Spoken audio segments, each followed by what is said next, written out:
حضرت ابو ہریرہ رضی اللہ عنہ سے روایت ہے کہ رسول اللہ صلی اللہ علیہ وسلم نے ارشاد فرمایا، اللہ تعالیٰ کو سب جگہوں سے زیادہ محبوب مسجد ہیں اور سب سے زیادہ ناپسند جگہیں بازار ہیں۔ مسلم شریف۔ ایک حدیث میں آتا ہے،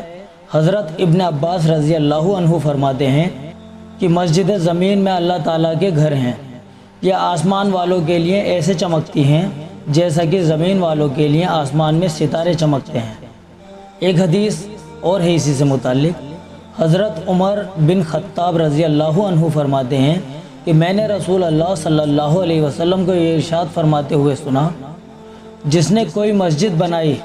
جس میں اللہ تعالیٰ کا نام لیا جاتا ہو، اللہ تعالیٰ اس کے لیے جنت میں ایک محل بنا دیتے ہیں۔ حضرت ابو ہریرہ رضی اللہ عنہ سے روایت ہے کہ رسول اللہ صلی اللہ علیہ وسلم نے ارشاد فرمایا، جو لوگ کثرت سے مسجد میں جمع رہتے ہیں وہ مسجد کے کھوٹے ہیں، فرشتے ان کے ساتھ بیٹھتے ہیں، اگر وہ مسجد میں موجود نہ ہوں تو فرشتے ان کو تلاش کرتے ہیں، اگر وہ بیمار ہو جائیں تو فرشتے ان کی عیادت کرتے ہیں، اگر وہ کسی ضرورت کے لیے جائیں تو فرشتے ان کی مدد کرتے ہیں۔ آپ صلی اللہ علیہ وسلم نے یہ بھی ارشاد فرمایا، مسجد میں بیٹھنے والا 3 فائدوں میں سے ایک فائدہ حاصل کرتا ہے۔ کسی بھائی سے ملاقات ہوتی ہے جس سے کوئی دینی فائدہ ہو جاتا ہے، یا کوئی حکمت کی بات سننے کو مل جاتی ہے،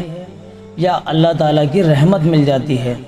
جس کا ہر مسلمان کو انتظار رہتا ہے۔